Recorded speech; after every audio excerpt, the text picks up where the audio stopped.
Second parter of our two-part weekly Q&A. We are doing we do Sundays at 4 p.m. Eastern and Saturdays at 6 p.m. Eastern, bringing you historical content, discussions, topics of my choosing, topics of your choosing, anything you want to ask about.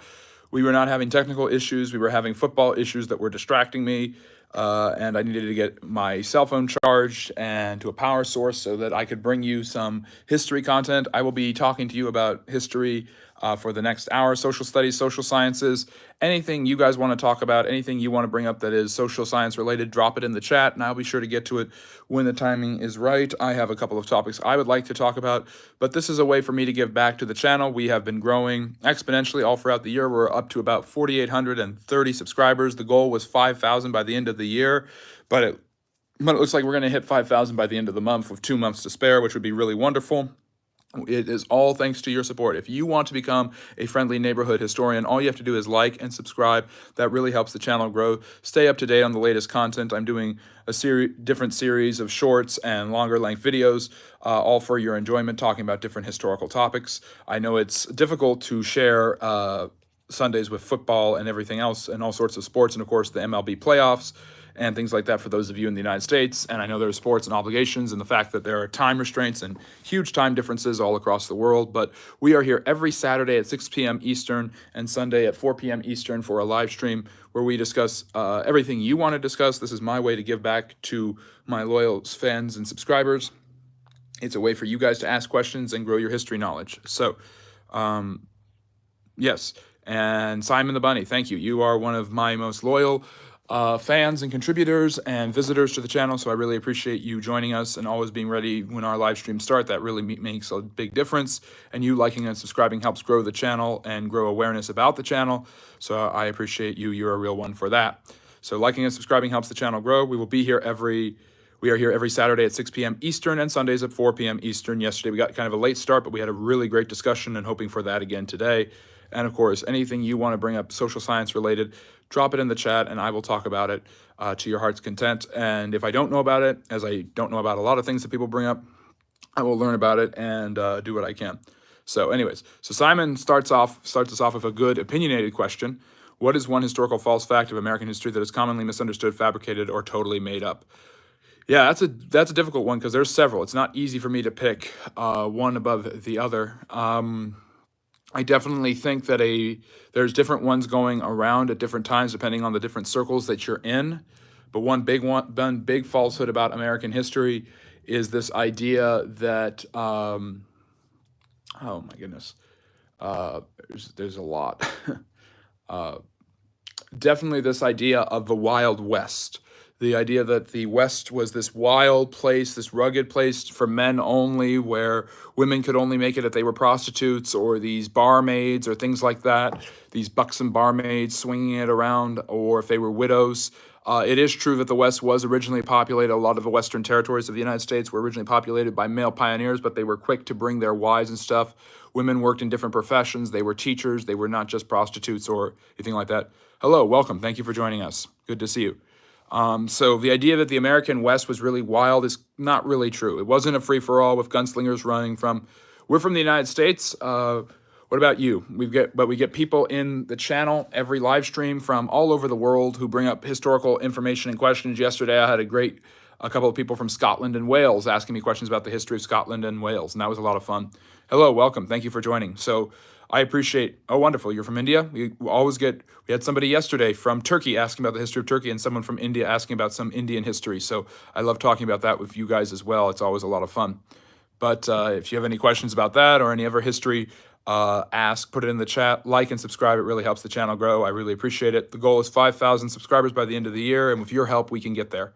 Oh, you're from Greece. Wonderful. Awesome. Yeah, with your usernames Sindhu and Pavlos, I can kind of guess that. But yeah, Greece, obviously talk about that a lot on the channel. Ancient Greece, modern Greece, stuff like that. I have no idea who's calling me or why they're calling me. But welcome to the Friendly Neighborhood History channel. This is our second parter of our live stream on Sunday.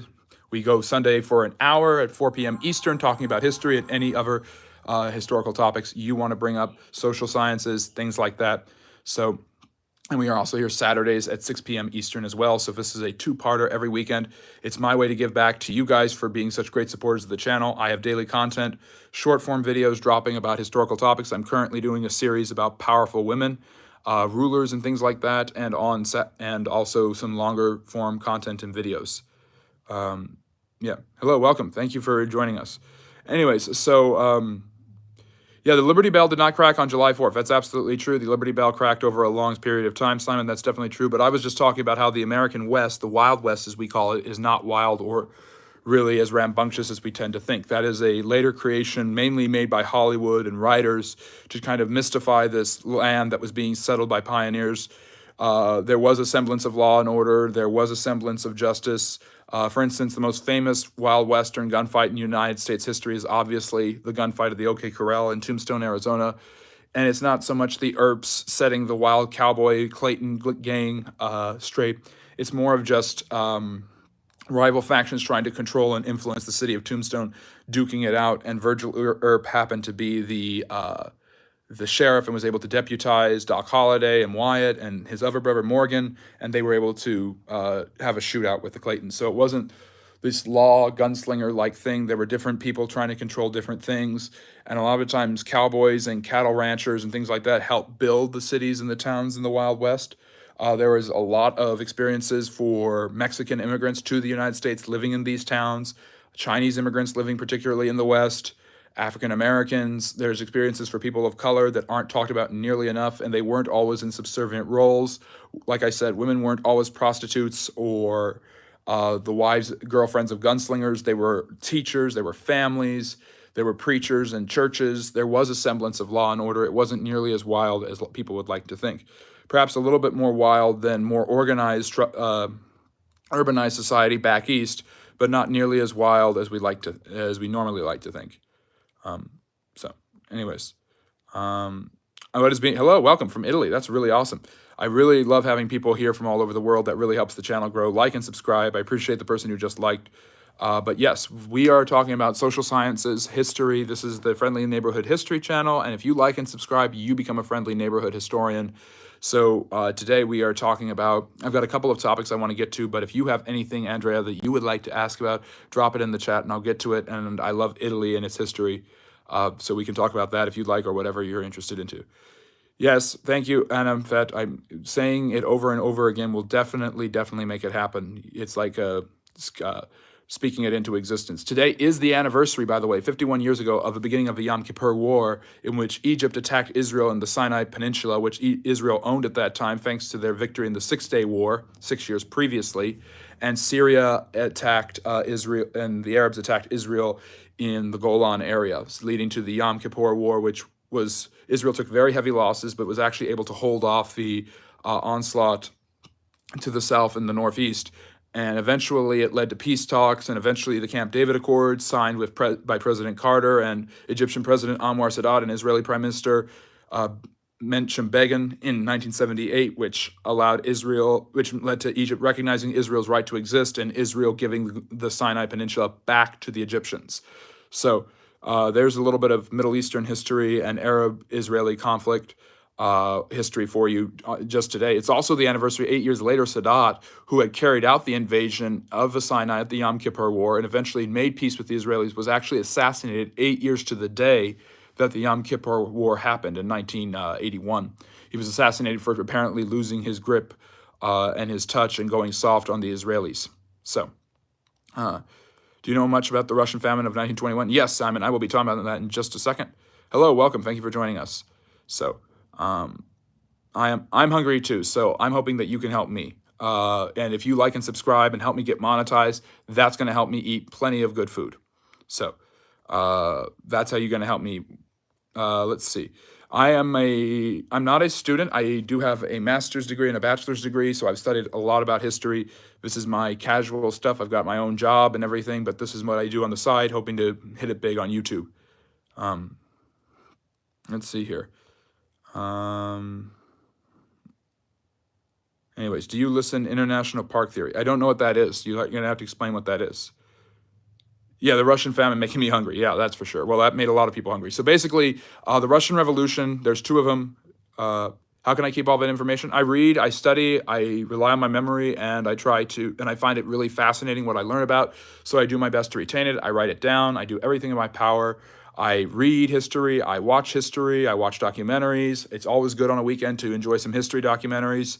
And I follow some really great channels here on YouTube. History Matters, Tea Time with Lindsay Holiday, Spectrum. These are some of the best history channels on YouTube. And of course, Weird History is always good. There's a lot of great people. I'm not the only one who's providing great YouTube history content. In fact, it's up to you if I'm providing great YouTube history content, but they certainly are as well.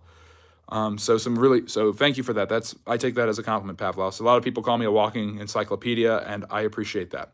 Thank you.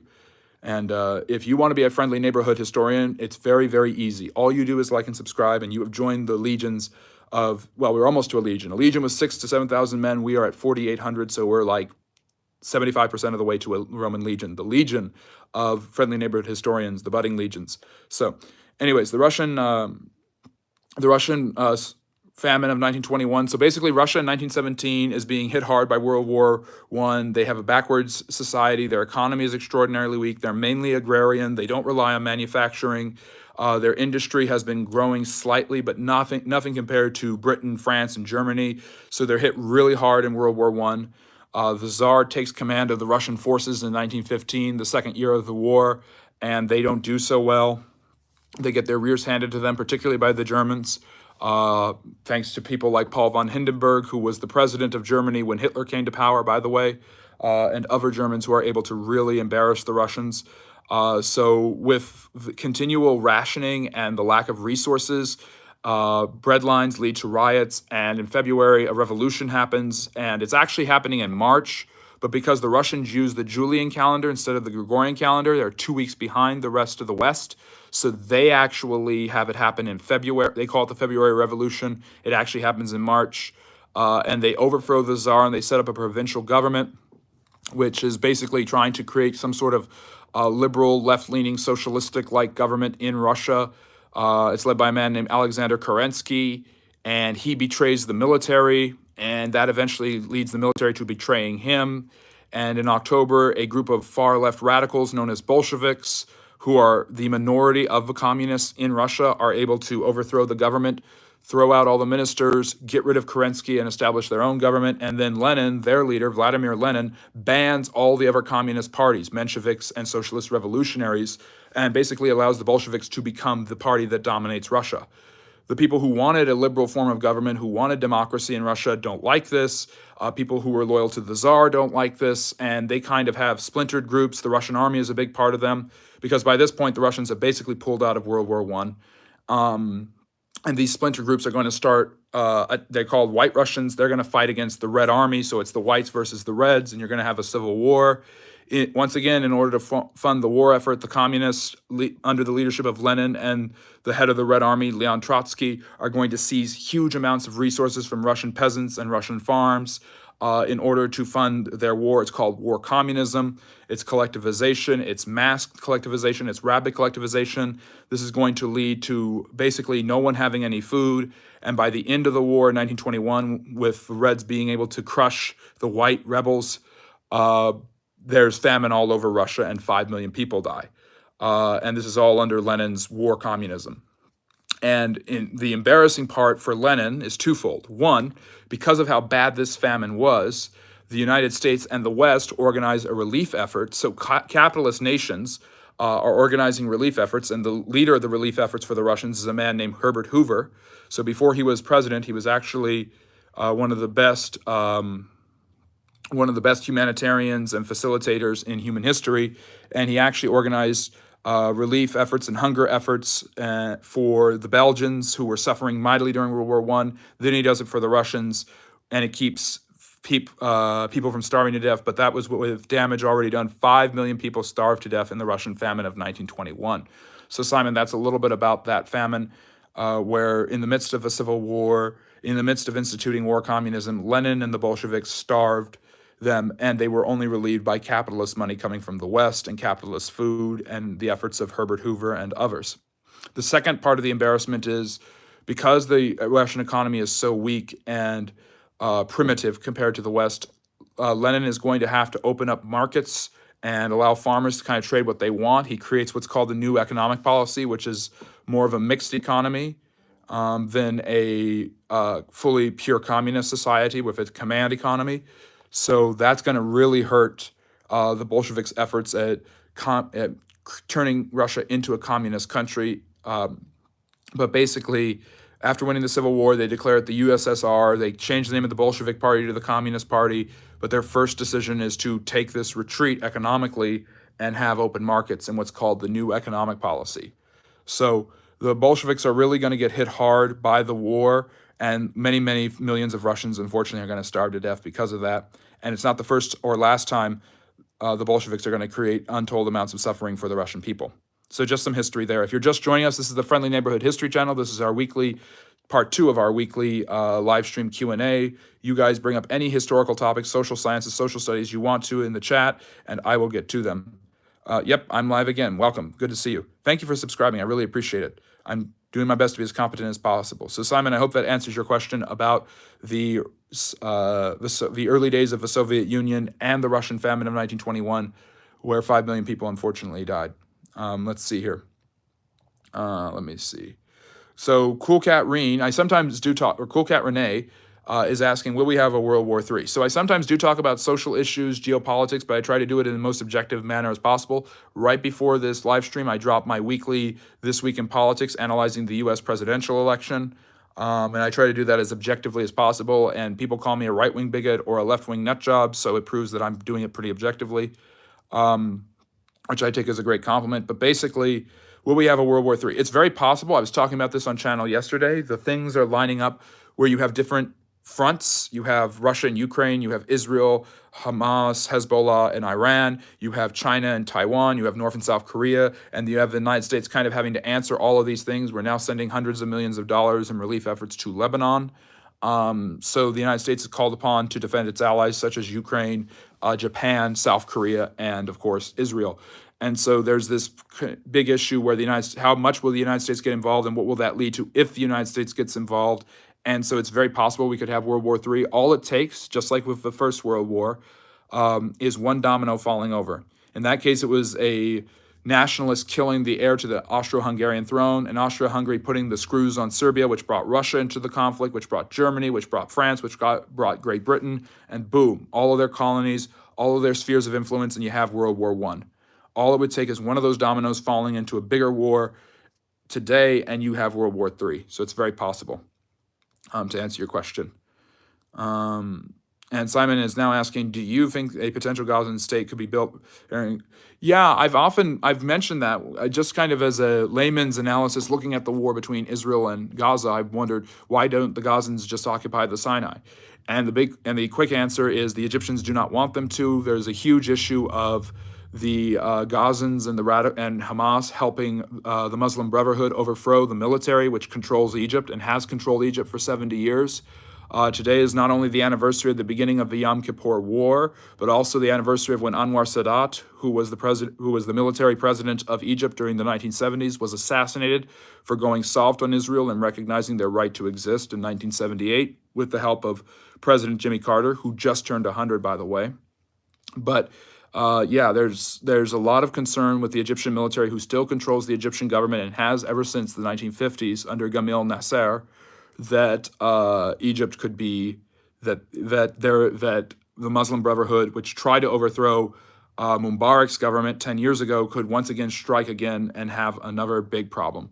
Could have another revolution, which they do not want to deal with. So they don't want the Palestinians, they don't want the Gazans, and they don't want Hamas in Egypt in the Sinai.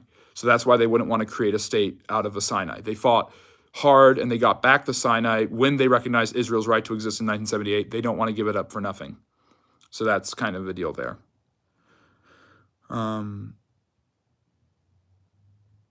Yes, I have an accent. It's just who I am. Everyone has an accent. Accents are subjective. Everyone has an accent. People like to think they don't have an accent. They have an accent. Yeah, there's a lot of people who guess where I'm from, and I often have an Eastern Standard Time date. So, yeah. Let's see here. Charlie Edwards asks, why does Putin want Poland? Why Poland? So Poland has been controlled by the Russians at different times in their history. At least part of it has. In 1773, the Russians, Austrians, and Prussians divided up Poland under Tsarina Catherine the Great, one of Europe's most powerful rulers, male or female, who ruled Russia for 35 years and made it an international superpower. Yeah, the Russians have had a long-standing influence on Poland. Poland actually, when it was the Polish-Lithuanian Commonwealth in the 1600s, invaded Russia and actually occupied it for a short amount of time. But Russia kind of wants to get back, has always kind of wanted to get back at that. The beginning of World War II, everyone knows that Germany invades Poland. However, what they don't know is that the Soviet Union and the Nazi Germans decided to divide Poland between Hitler and Stalin. So after the Germans invade Poland, the Russians invade Poland and cut it in half. So Poland has been partitioned by Russia and other powers, Central European powers like Germany and Austria, multiple times. In fact, after the Bolshevik Revolution, Lenin tried to spread communism to Western Europe, and he thought the first place was Poland. And he got very close, except for the fact that, surprisingly, the Red Army was defeated by a Polish nationalist army led by President Josip Pilsudski. So I don't know if Putin necessarily wants Poland, but there's a long-standing history of the Russians trying to dominate and influence and control Poland, and I think he is tapping into that because he is an arch-nationalist. So anyways, if you like what you're hearing, if you like what I'm talking about, both geopolitically and historically, like and subscribe. It really helps the channel grow, and that's how you become a friendly neighborhood historian. It's that simple. Like and subscribe. Yes, I could also fit a credit card, but I only take Visa and Master. Thank you, Lovely Rat. Very apt name, by the way. Yes. So Charlie, I hope you're still here. That's what I have to say about Poland. And I love Polish history, and I'm learning a lot more about it. In fact, Poland actually probably rescued Europe from the Ottomans under King Jan Sobieski III. During the 17th century, Poland was the most powerful country in Eastern Europe, maybe the most powerful country in all of Central and Eastern Europe, compared to the Austrians and the Holy Roman Empire. So Poland actually creates Prussia, which becomes the German state in the late 19th century. Poland gets close to conquering Russia in the early 1600s. It was called the Polish-Lithuanian Commonwealth, and it was very, very powerful. And Poland has a lot of seaports, yes. Hello, Chris, welcome. Good to see you again. Gooners understand what it's like to be Israeli. They have been constantly attacked by... Yes, so Gooner, the issue, I completely agree. I think a lot of Israelis, a lot of people in Israel are of a mindset. I think the Prime Minister Netanyahu is of the mindset right now that it's taken this long, and we have always been on the defensive. So maybe if we go on the attack, maybe if we are as brutal to them as they are to us, they will get the picture and stop. I don't know if that's going to work, but I tend to think that's what they think. They've had 75 years of this, and now they're like, they don't deserve their own country. They don't deserve their own land. Look at how they're trying to kill us, so we're just going to try to kill them. It's a fight fire with fire approach, which the United States clearly doesn't want, and it could lead to huge amounts of human suffering. So, yeah, I think that's a very apt point, Gooner. Hello, thank you, Moto. Thank you for joining us from India. I love having people from all over the world. I've had people from India, from Scotland, from Wales, from New Zealand, from Finland, and they ask great histories. Yes, Gdansk, that is a huge port. I really appreciate that. I'm from a small town in India.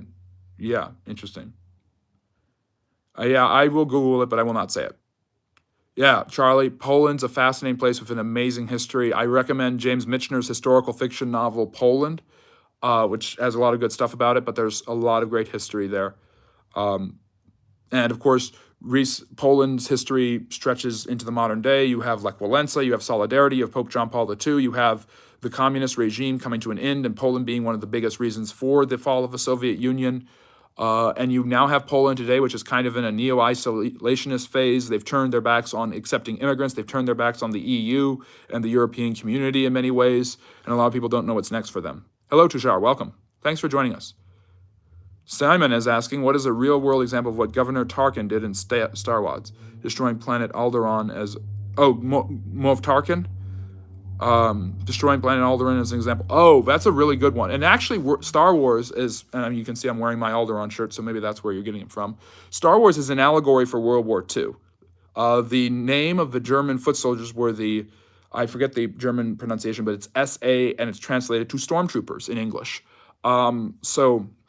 And I think what that shows is not only the brutality of the dark side and the empire, but it's also, I think, the ironic parallel is the German bombing of Britain, but also the bombing of Dresden by the Allies to retaliate against the Germans, where Churchill basically decided that the Germans needed to suffer and the Royal Air Force was going to guarantee it in order to make them surrender. Dresden had no weapons, no factories, no Nazi central command, none of that. Yet the British and the Americans firebombed Dresden, killed tens of thousands of civilians in one of the most horrid acts of World War II. As a way to make the Germans surrender. And so when Alderaan is destroyed, one of the things that's important to notice in the movie is that she says, we have no weapons, none of this. And that's kind of what you see with the destruction of Dresden. So I think that's an interesting parallel. But yes, I'm a big Star Wars fan. Charlie is asking, I think BB has more of his own personal reasons and motives. So yeah, that's very possible. There is a chance that his government falls if he does not continue along with this agenda. Who knows? Putin's government may fall if he doesn't continue the war. Do I travel to any places? A few, here and there. I need to do a little bit more world traveling. I love history, but it's nice to get up close and personal, and I'm very jealous when I see people telling me they're from England, and they can see old Roman roads and amphitheaters. It's so fascinating and fun for me. I really enjoy it. And if you are enjoying this, be sure to like and subscribe. It helps the channel grow a lot. I'm trying to get to 5,000 by the end of the year, but with the way today's chat is going, we might get there by the end of the day. So I really appreciate your support. Let me see. I'm from England. My name is Arsenal fans. It comes from our... Interesting. What do I do? Hello, Mohammed. Welcome. What do I do? I'm a historian, and this is the Friendly Neighborhood History Channel. That's what I'm doing. And this is our weekly Q&A every Saturday at 6 p.m. Eastern, every Sunday at 4 p.m. Eastern. I give back to you guys. You guys watch my content all throughout the week, and I give back by answering your questions about social sciences and things like that. Tushar asked, do you know anything about Ashoka? I'm thinking you're talking about Ashoka, the Indian emperor, a little bit. I believe he's the founder of is it the Gupta? No, the Mauryan Empire? I'm thinking he's the founder of the Mauryan Empire, or I might be thinking of one of the... No, that's Akbar, the emperor during the Mughal period. Charlie is asking, what's your view on how authoritarian leaning our country is frighteningly leaning? Are you referring to the United States? I think that if you're referring to the United States, I can answer it this way. So without getting too political or being too biased, I'm trying to be as objective as possible. Basically, with the United States, I think the common accusation that has basically become, it used to be common for people on the left to accuse those on the right of being fascists.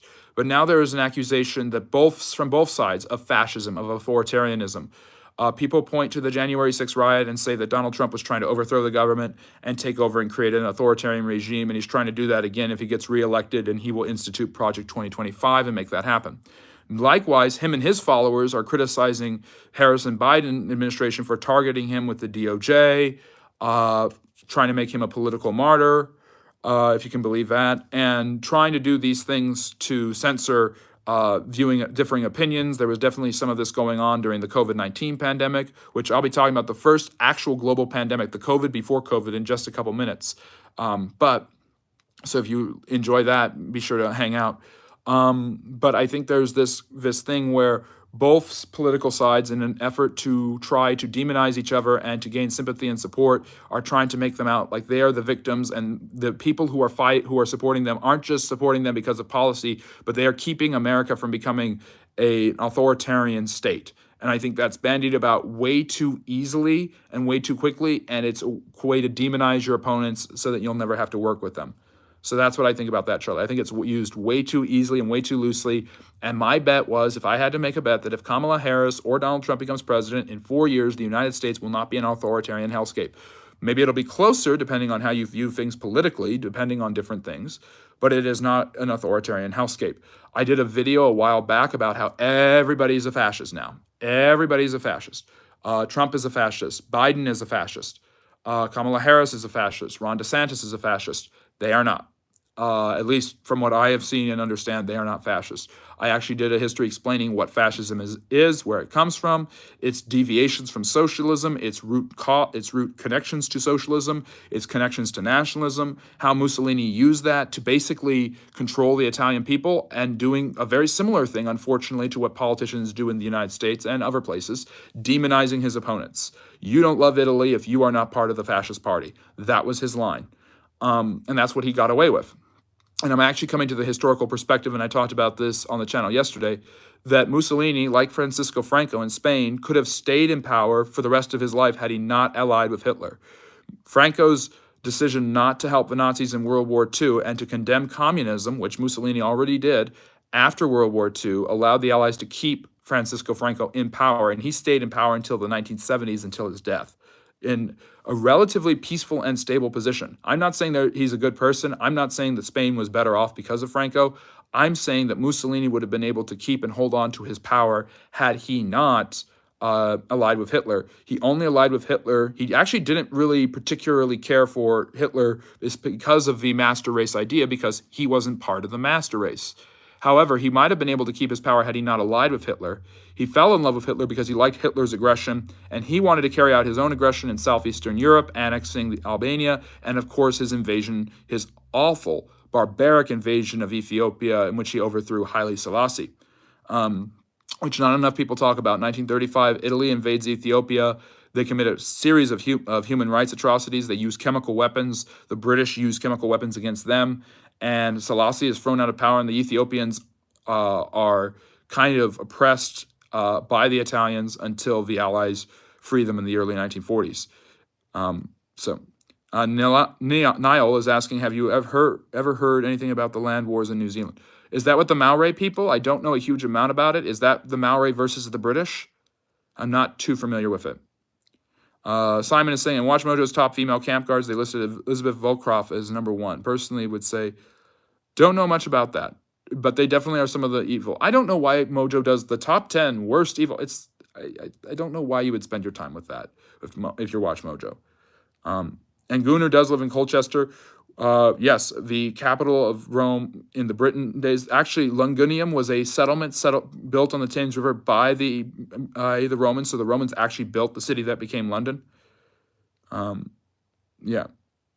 What is my age? You guys can guess. I don't like to reveal that many personal details about myself. My job is to bring history to you guys and help you guys learn more about history. And you guys help me learn about history when you bring up different things, like, for instance, what Simon was just mentioning. Yeah, Chelmsford. Now you guys make me want to visit the UK, which I'm very much looking forward to. Let me see here. Now, the town I live in New Zealand was a British soldiers' town when they were battling the Maori to colonize New Zealand. Yeah, the British don't hesitate to battle people, be it the Zulus, the Maori, or the what are they called in New Zealand? Aboriginal people, which is interesting because Aboriginal is now applied to native groups throughout the world. Canada, the First Nations people in Canada, the Native Americans, different groups like that. They're called Aboriginal, interestingly enough. That's really fascinating, Simon. Yeah, I remember you mentioning that. And yes, Gunnar, thank you for your service. I have 2 degrees. I have a bachelor's and a master's, and the next step is the doctorate. I really appreciate you asking. I sense no malice there, and those are very nice questions. That I don't mind sharing my education and my work with history. Yeah, that's fair. No, there's nothing personal at all. You guys are always very nice to each other, and I really appreciate that. He hasn't. Yes, that's not exactly true, Simon, but you guys believe anything you want. Do I know about our Lord and Savior Jesus Christ? I know a lot about Jesus Christ. I talked about him extensively on the channel just yesterday. If you like that, go and check out that live stream. I have talked about Jesus Christ. I have a video coming out requested by a subscriber. If you subscribe, I do a video on a topic of your choice, but I have a video coming out about St. Peter, in many people's minds, the founder of the Roman Catholic Church, that will be coming out later today. Thank you. I really appreciate that, Charlie. I really appreciate your support. And good morning from South Korea. Good morning. Thank you for coming. Welcome. Thank you for joining us. And South Korea, very fascinating and wonderful country with a lot of great history there. So I don't give out regions. I'm not very specific. I try to be as non-specific as possible. I'm just trying to bring you guys good history content. I was going to talk to you guys about the Norman Conquest and the first global pandemic, I will turn my attention to the first global pandemic. Some of you were asking about that yesterday in channel, and some of you have been talking about it today. We've been talking about World War I, and there was a global pandemic at the end of that. Yeah. The first global pandemic, at least the first recorded global pandemic, was actually called the Plague of Justinian, and it started in 541 AD, and it actually was so bad that it kept the Roman Empire from getting back together. And I talked about this a little bit yesterday, but I wanted to bring it up today. So we all know how we've all been affected in one way or another by the COVID-19 pandemic. It's just been a factor of our lives. It has changed the way we do things. 5 years ago, I didn't know what Zoom was. I thought Zoom meant going really fast. Thank you, Charlie. That is extraordinarily kind. That is so nice of you that I'm going to pin that message so that everyone can see it. Oops, I accidentally unhit it. I accidentally hit it. Oops, I did not mean to do that. I'm so sorry. I don't know, unhide. I'm so sorry I did that. Anyways. Let's see here, pin message. Okay, so first major plague in recorded history. Yes, the first major plague in recorded history. I'm glad you like history. You've come to the right place then. If you enjoy what I'm talking about, like and subscribe. It helps the channel grow. And you guys can see Charlie's pinned message, one of the nicest messages I've ever received on here. Thank you very much, Charlie. But anyways, yes, the first major plague in recorded history, it's called the Plague of Justinian because the emperor of the Eastern Roman Empire at the time was a man named Justinian. Justinian's father, Justin, had risen to power by basically rising through the ranks of imperial power and overthrowing the empire and establishing his own dynasty. And his son Justinian surpassed his father in greatness and power, similar to how Constantine's father was actually a very capable Roman emperor named Constantius I. Constantine was even greater than his father. Thank you, I really appreciate that. Just like Justinian was better than his father, Justin. And Justinian was extraordinarily powerful. He was very rich, but he wasted all of his money. He had a really strong woman. Behind every good man is an even greater woman, and that's definitely true of Justinian. His wife, who had been a burlesque dancer named Theodora, and I have a full-length video about Justinian. I have a video about Theodora. Check that out on the channel. You can learn a lot more. But basically, Justinian had great people around him. He had his wife, who was his best advisor, who helped him stay in power when there was turbulence. And he had his general Belisarius. And Belisarius had reconquered North Africa from the Vandals, who had taken it from the Western Roman Empire. They had reconquered Italy. They were reconquering Gaul, which is now France, and Spain. And the barbarians were basically quivering in his might. And it looked like Justinian was going to sew the Roman Empire back together again. And the way he acted, the great conquering, the great building, the luxuriant spending, the power, and of course, by that time in its history, the Roman Empire was thoroughly Christian. His great devotion to the Christian faith probably makes Justinian, as well as his great hubris and arrogance, makes Justinian, in my opinion, the last true Roman emperor. So the last true Roman emperor, Justinian, was extraordinarily successful. And if you go live, Ezra, I will check it out. I'm very happy. I would be very happy to do that for you. But Justinian had been very powerful, very strong, and his armies were conquering left and right. And it looked like there was no stopping him. He had already built the beautiful Hagia Sophia, which is now a mosque in the middle of Istanbul, one of the most famous buildings in all of human history. His court was rich and strong. His generals seemed to know what they were doing. He had the best people around him. Justinian seemed like he was going to win in a big way. But what was going to stop him was not barbarian hordes, was not overspending, was not the reduction of his infrastructure, which had stopped the Roman Empire in the first place. It was not barbarian invasions. It was going to be a plague. And the first global recorded pandemic in history. There have been plagues before and outbreaks. Human beings obviously have been contracting diseases on large scales, but they have been more on the rate of epidemics. This global pandemic, which started and was able to spread through rats and fleas, which was spread quickly because of the trade over the sea throughout the Mediterranean and from his soldiers back from the front, contracting this disease and bringing it back, just like the Spanish flu of 1919 after World War I. This plague spread all throughout Justinian's empire, and it killed 15 to 100 million people in Europe alone during its 8-year span. And it was so horrid and so awful that it gained his name. So it's the one thing that he has his name on that he would rather not have his name on, the Plague of Justinian, the first recorded global pandemic in history. You've got huge percentages of the population dying off, and Justinian basically having his army decimated, his resources decimated, And a major reason for the plague happening was the breakdown of the infrastructure in the Western Roman Empire. For centuries, what had kept Rome safe and well was not just its strong armies and tight borders, but also its very, very good sanitation systems, sewers, running water through aqueducts. When that starts to break down after the fall of the Western Empire in the 5th century, by the 500s, all of a sudden, people do not have the sanitation. They do not have a way to wash themselves and keep themselves clean the way the Romans had done for pretty effectively for a long time, especially for the upper classes. So diseases like this are more easy to spread, and they're more easy to spread much quicker and be more devastating. And without proper sanitation, the plague runs wild, and Justinian sees his empire decimated. He himself gets the plague, and he actually is one of the very few people to survive it, but he is half a man that he used to be. He actually becomes quite paranoid, quite erratic, quite unpredictable, and quite physically weak. And he lives another 16 years after the plague is over. He lives into his 80s, but he is nothing compared to what he used to be. He has lost every single step in his game, his pep. His wife dies soon afterwards, so he loses his strongest support. And him and Belisarius basically decide, because of a lack of soldiers, because so many people have died, and a lack of resources, because so much has been depleted on trying to fight the plague, that basically they have no business upholding the borders, so they retreat. And the great land grabs of Justinian are going to be cut in half. He had almost doubled the size of the empire, and he loses half of what he gained. So Justinian's reign actually ends not with a bang, but with a whimper, mainly because of the plague, which really devastates his efforts at rebuilding the Roman Empire. So the first global pandemic in history killed between 15 and 100 million people. It is far worse than COVID, far more contractable, far more deadly than COVID. And obviously the medical community, even with Roman sanitation, wasn't anywhere near what it is today, so it couldn't help it. And it is one of the most devastating losses and biggest what-ifs in history. And I don't like to do hypotheticals and what-ifs too much, but if Justinian hadn't had the plague hit him as hard as it did, would him and his people have been able to scour the western part of Europe and rebuild the Roman Empire? And Justinian's line would have taken over all of the Western Roman Empire and all of the Eastern Roman Empire, like Constantine had done, and just the Roman Empire just took a break, kind of.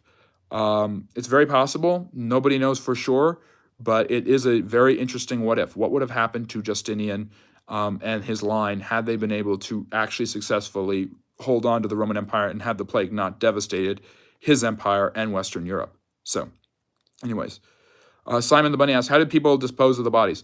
Mass graves, throwing them into the ocean, I think would be pretty effective if you're on a sea town like Constantinople. Throwing them into rivers, things like that. You couldn't bury all of these people. And you have 10 people and 5 of them are dead the next day. These plagues were awful. They were just absolutely awful. So, yeah, thank you so much, Charlie. I really appreciate that. And I could listen to your questions and I could answer your questions all day. So that is the story of the first global pandemic and how it devastated the attempts at the rebuilding of the Roman Empire.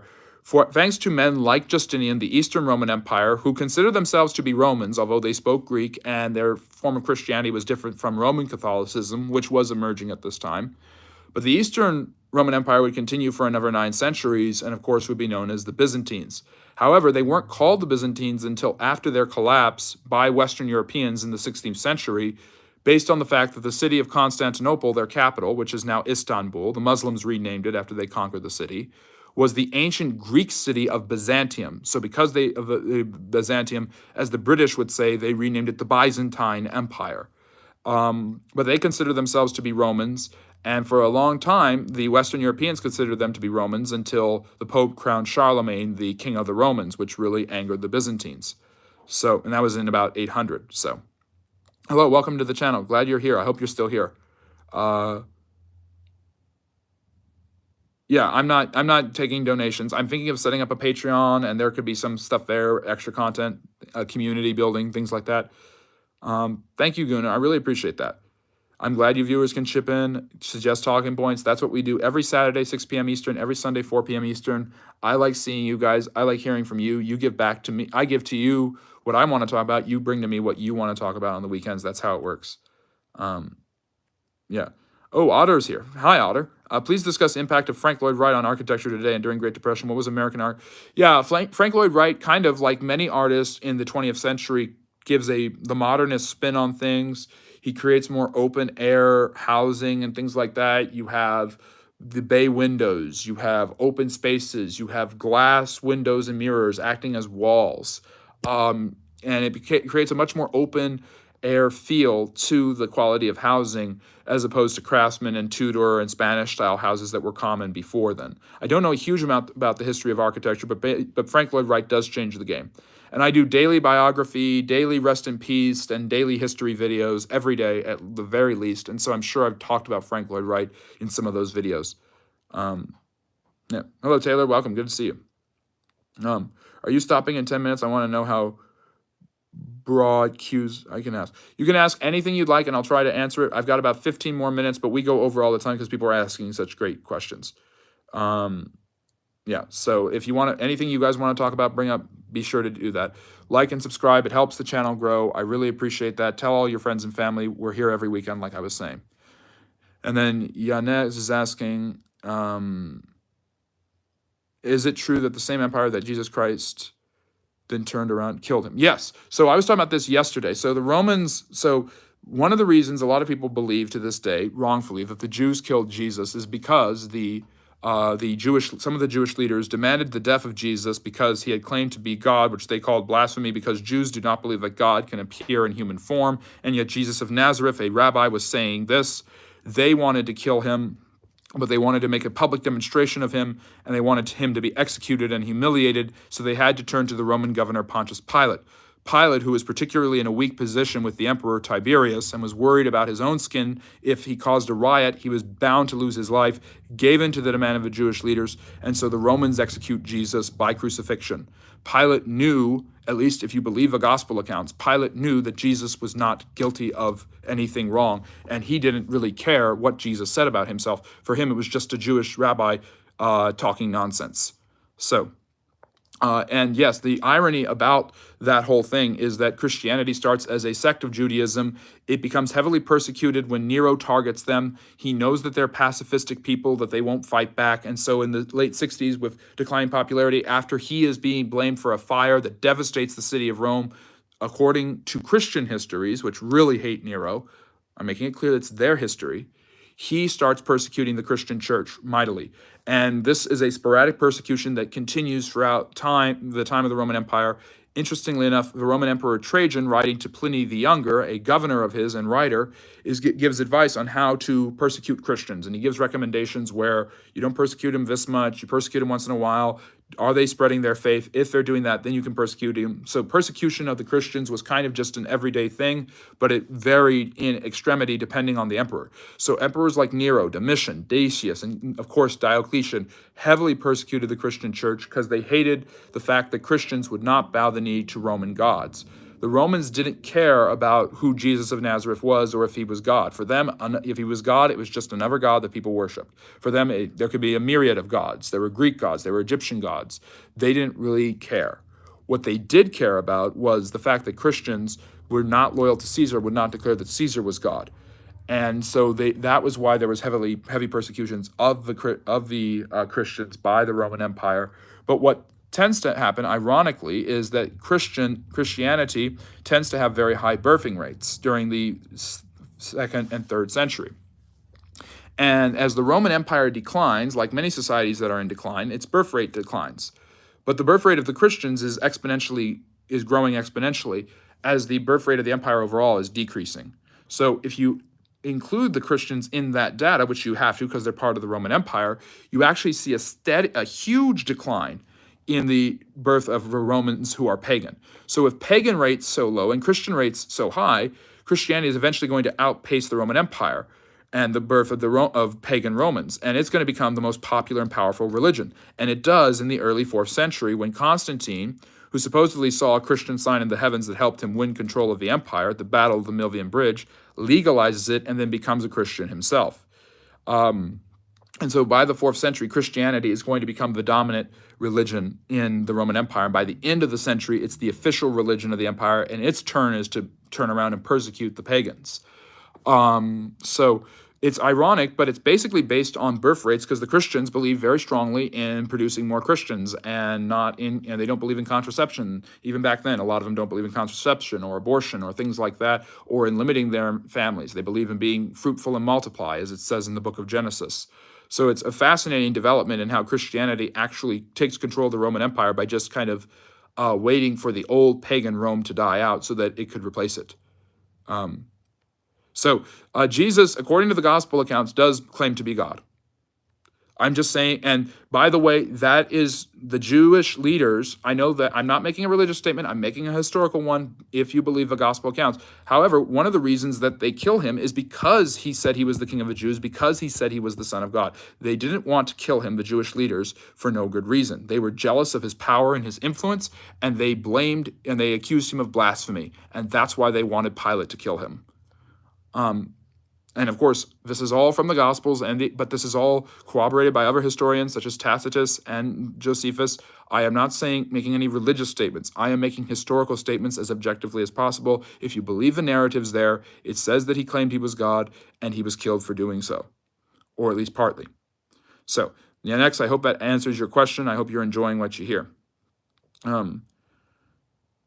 Yes, Liverpool is very successful in football. And by football, for those in America, that means soccer. Next, how long did it take for them to form the religion by chance? So I would say that Christianity in an established form really takes because it's really not until the 300s that Christianity can emerge from the shadows and kind of being this semi-structured, semi-secretive religion to being more of an open religion, and then you have a religion becoming more established, you have more structure, and from there you get the developments of bishoprics and the pageantry that you will see develop in both Catholicism and Eastern Orthodoxy during the following centuries.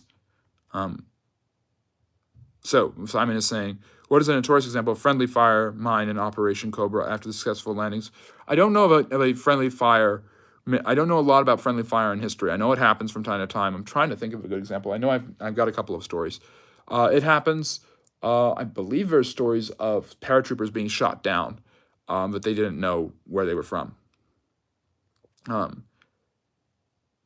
Next. So there's a lot of accusations that Christianity changes. A religious system, a belief system changes over time. That's just how it is. And when you go from being illegal and kind of surreptitious to being legal and structured, of course you're going to have changes. And so I think the 4th century does bring changes to Christianity. Yes, still me, and you need to level up. Follow me on social media. I don't have my social media handles in the chat today, but they are here whenever I have my faithful moderator, Matt. So, did they put together the Bible? So, next, the Bible is put to by the time of Jesus of Nazareth, the Old Testament scriptures are already basically understood and agreed upon by the Jews. And Jesus, as a rabbi, frequently quotes from the Old Testament. The New Testament scriptures are written within the century after his death, from what we most understand. So, yeah. Let me see. 345. Oh, Mary, giveth glad.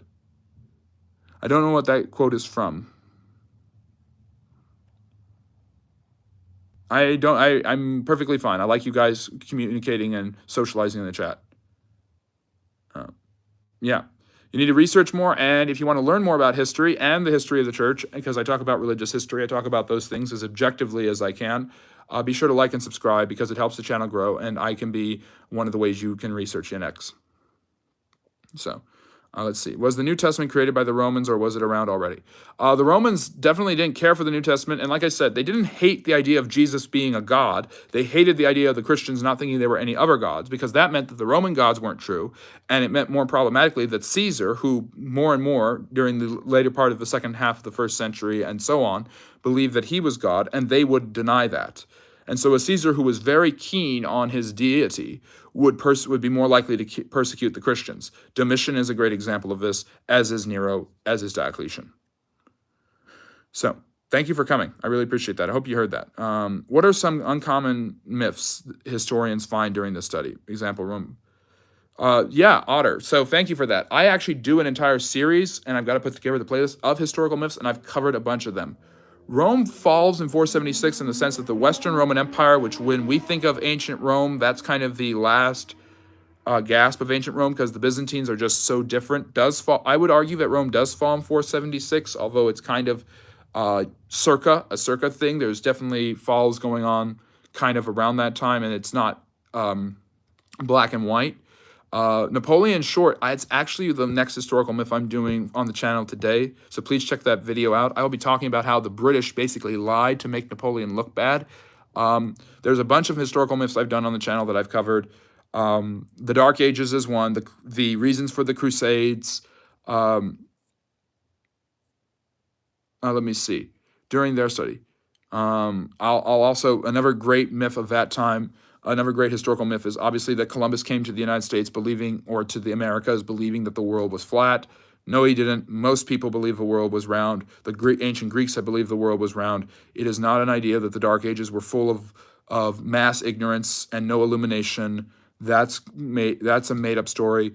It is not a myth. It is a myth that Islam has never been a studious religion. There was an Islamic golden age. There was beautiful arcane knowledge preserved in ancient texts and writings and art preserved by the Muslims when they controlled the Middle East and the North Africa. So there's a lot of historical myths having to do with religions, having to do with their influence, having to do with the creation of the West, things like that.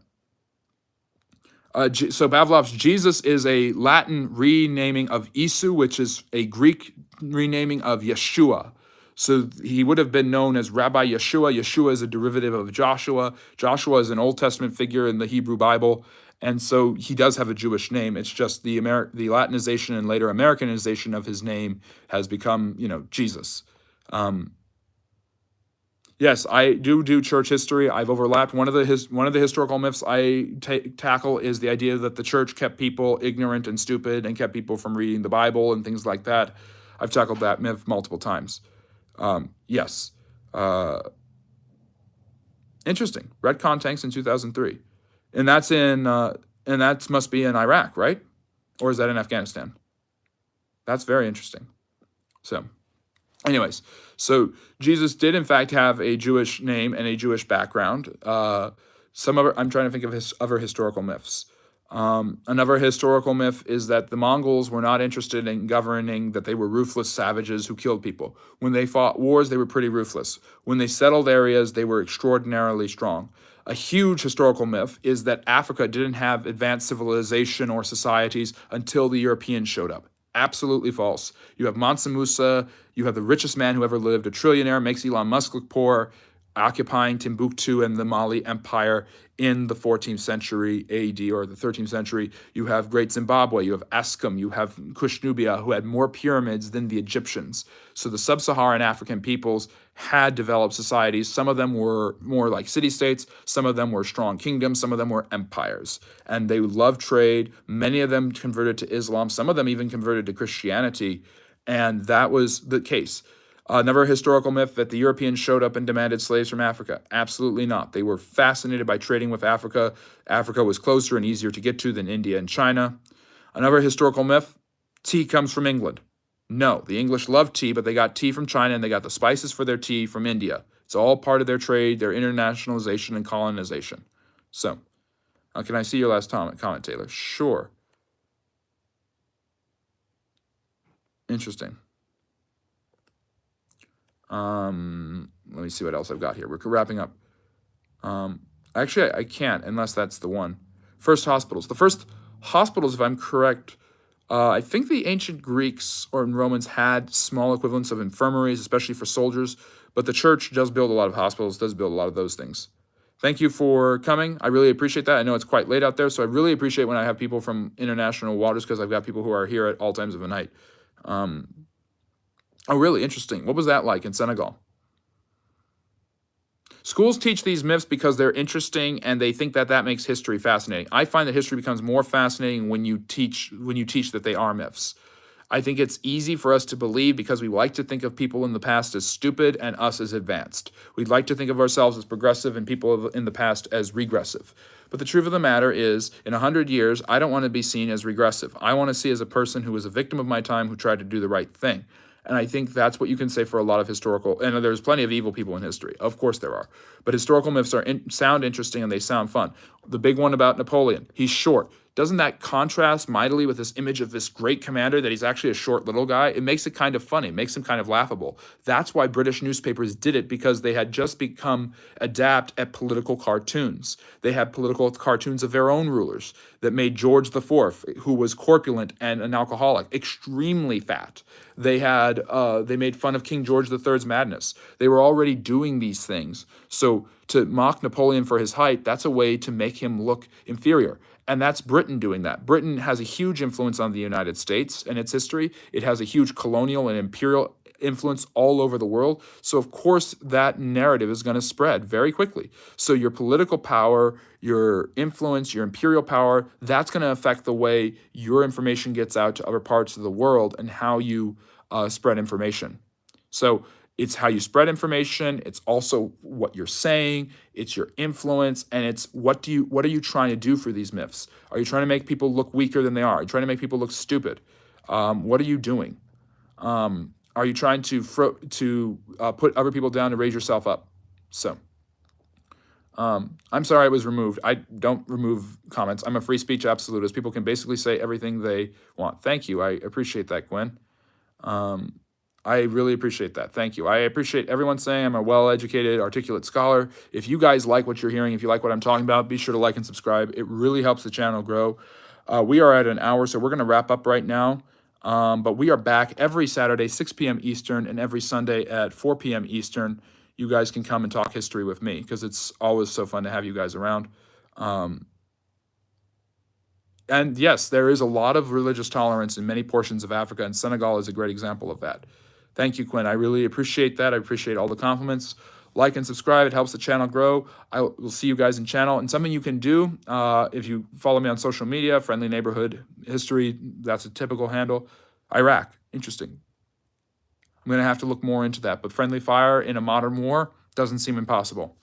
But if you guys would like, come to the channel, watch my videos, enjoy the content, leave comments, maybe leave suggestions on topics you would like to see in our next Q&A, because we will be back here Saturday at 6 p.m. Eastern. Take care, and I hope you all have a great week. You guys are the best. I'll take one more question in case anyone has it, but otherwise I will see you guys at a later time. You guys are the Friendly Neighborhood Historians, and I appreciate you all very, very much. Going once, going twice, and sold. We'll see you guys next week. Take care now. Bye-bye.